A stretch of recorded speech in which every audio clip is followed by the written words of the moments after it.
Salut à tous et bienvenue sur notre chaîne.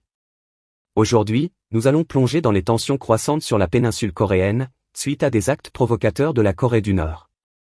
Le 15 octobre, l'armée nord-coréenne a détruit des tronçons de routes transfrontalières, entraînant une réponse de l'armée sud-coréenne. Quel impact cela aura-t-il sur les relations intercoréennes? Restez avec nous pour en savoir plus. Le 15 octobre, Pyongyang a fait exploser des segments des routes Gyeonggi et Donghae, utilisés autrefois pour les échanges commerciaux et les visites entre les deux Corées. Cette action prête à un climat de tension déjà volatile sur la péninsule. Selon l'état-major interarmé sud-coréen, cette destruction s'inscrit dans une démarche plus large de la part de la Corée du Nord, qui cherche à renforcer ses structures défensives le long de la frontière. Cela souligne une intensification de leur politique envers le Sud, que Kim Jong-un qualifie de « principal ennemi ». En réponse à ces destructions, l'armée sud-coréenne a mené des tirs de réponse sur son propre territoire, montrant ainsi sa détermination à ne pas laisser ces provocations sans réaction. Bien que les détails ne soient pas précisés, ces exercices de tir indiquent que Séoul prend cette situation très au sérieux. Cela ne fait que rappeler que, depuis la fin de la guerre de Corée en 1953, des événements comme celui-ci ne sont pas nouveaux.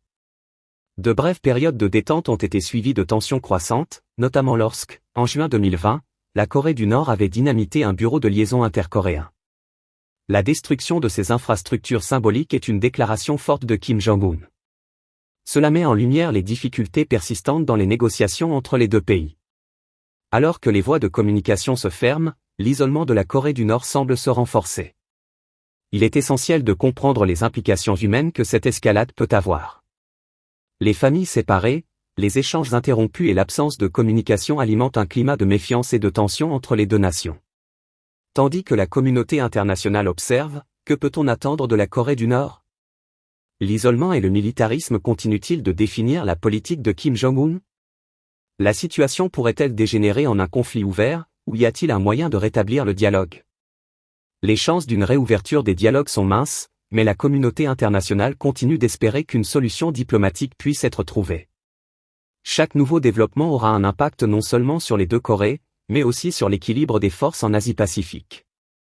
Pour conclure, les tensions entre la Corée du Nord et la Corée du Sud demeurent un sujet extrêmement délicat et complexe. Que pensez-vous de la récente escalade et des mesures prises de part et d'autre? Quel scénario envisagez-vous pour l'avenir de cette région? Partagez vos pensées dans les commentaires ci-dessous. N'oubliez pas de liker cette vidéo, de vous abonner à notre chaîne pour plus d'actualités et d'analyses, et de partager vos réflexions. Merci d'avoir regardé et à bientôt pour notre prochain sujet.